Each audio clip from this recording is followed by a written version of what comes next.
മാമച്ചായനൊന്ന് അടങ്ങ്. ഞാൻ ചിലതൊക്കെ കണ്ടുവച്ചിട്ടുണ്ട്. കണ്ടുവച്ച് പെണ്ണൊരു ദിവസം വയറ് വെപ്പിച്ചോണ്ട് വന്ന് കയറും. അന്നേരത്തെ അതിനവള് വേറെയല്ല, അവളുമാരുടെ അനിയത്തി ആയിരിക്കണം. അങ്ങേര് തലകുത്തി നോക്കിട്ടെ ഇതുവരെ ഒന്ന് ഉപ്പ് നോക്കാൻ ഒത്തിട്ടില്ല. പിന്നെ ആ വയറ് വീർപ്പിക്കുന്നത് മാമച്ചായൻ അറിയേണ്ടത് അങ്ങയുടെ കള്ളവല്ലയോ? അത് ഞാൻ പിടിച്ചു തരും.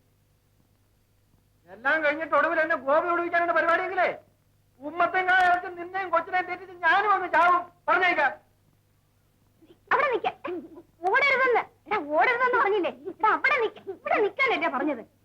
അച്ഛന്റെ സാധനങ്ങൾ എടുക്കരുതെന്ന് പറഞ്ഞിട്ട്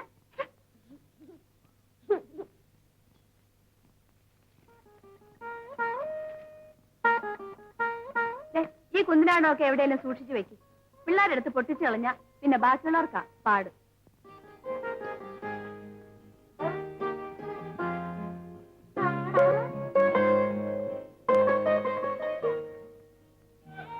എപ്പോഴും എന്തിനാ ഇങ്ങനെ ഇരുന്ന് തലകായുന്ന പണി ചെയ്യുന്നേ?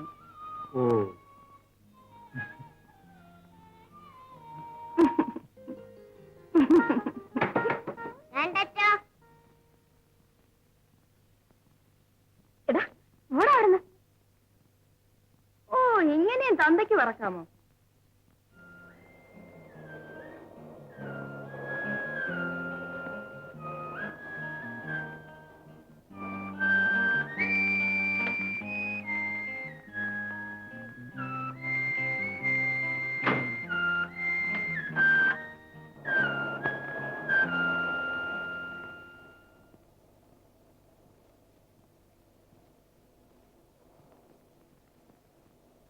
സാരിയല്ല, എന്താ സാധനം നോക്ക്.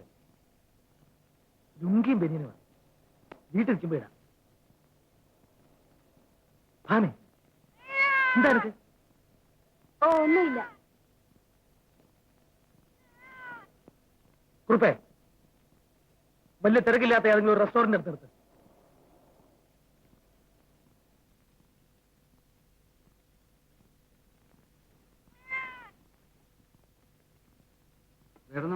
വേണ്ട.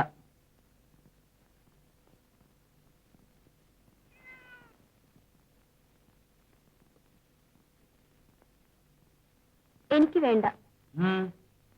എനിക്ക് വയറ്റിനല്ല സുഖമില്ല. എന്താ ഭാമി നിനക്ക്? ഒന്നുമില്ല.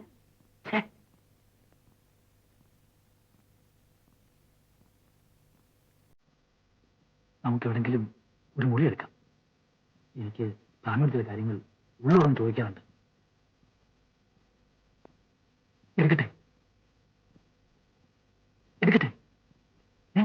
എടുക്കട്ടെ?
എനിക്കിഷ്ടപ്പെടുന്നില്ല.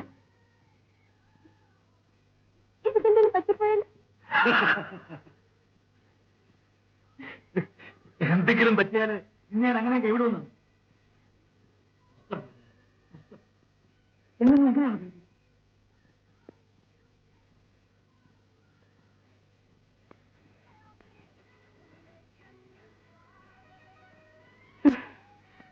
അതല്ല, അണ്ണനെ കുറിച്ച് നാട്ടുകാർ എന്തൊക്കെയാ പറയുന്നതെന്ന് അണ്ണൻ അറിഞ്ഞൂടാ.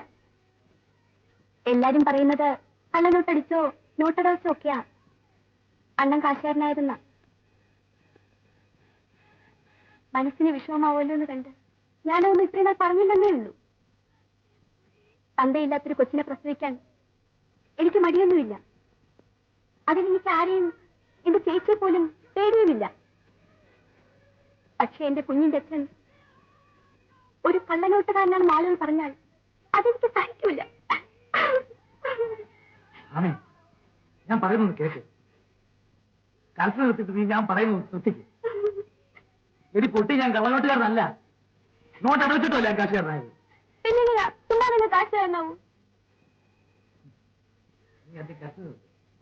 ഞാൻ പറയാം. എന്തോന്ന്? ഞാൻ എങ്ങനെ പോവാനായി? ഒന്നും പറയൂല. പറയാമെന്ന് പറഞ്ഞാൽ പറയും. അറിയരുതെന്ന്.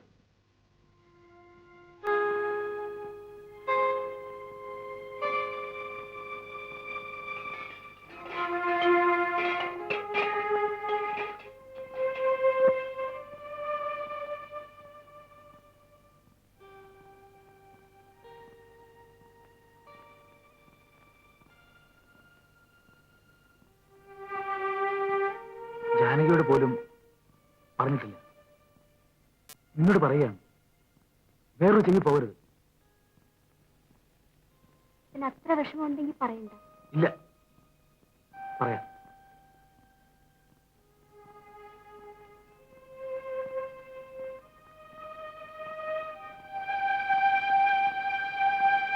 എന്റെ നാ വറുത്തെടുത്താൽ പോലും ഞാനിതൊരൊറ്റ ആളോട് പറയില്ല.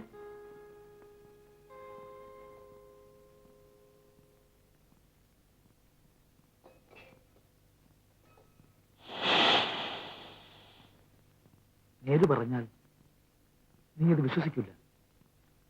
നീയെന്നല്ല, ആരും വിശ്വസിക്കില്ല. സത്യത്തിൽ എനിക്ക് ബോധം ഒതുക്കിയായിരുന്നു. വേറൊന്നുമല്ല ഉണ്ടായത്. മാമച്ചന്റെ പാത്രം മോട്ടിച്ചു എന്ന് പറഞ്ഞ് എന്റെ പേർക്ക് പ്രമാദമായൊരു കേസുണ്ടായിരുന്നു. അറിയാം.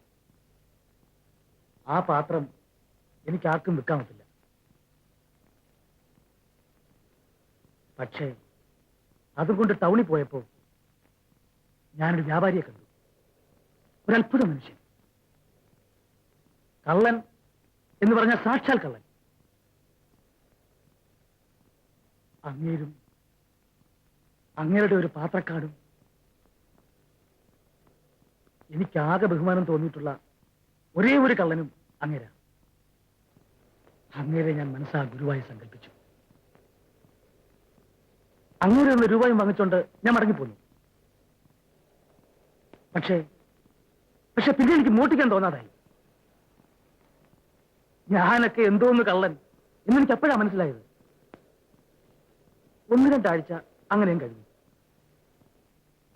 എന്റെ ബുദ്ധിക്കൊരു പതർച്ച പോലെ. മോട്ടിക്കാൻ പോകാൻ വയ്യ. പിന്നെ എന്ത് ചെയ്യണമെന്ന് പറഞ്ഞു. ഒരു ദിവസം തോന്നി പോയി അദ്ദേഹത്തെ കാണാം, കണ്ട് കാര്യം പറയാമോ. അന്ന് തന്നെ സന്ധ്യയ്ക്ക് ജനയുടെ കയ്യിൽ നിന്ന് 2 രൂപയും വാങ്ങിച്ച് ഞാൻ നടന്നു. എങ്ങോട്ടാ പോകുന്നതെന്നോ എന്തിനാ പോകുന്നതെന്നോ എനിക്ക് തന്നെ അറിഞ്ഞൂടാ.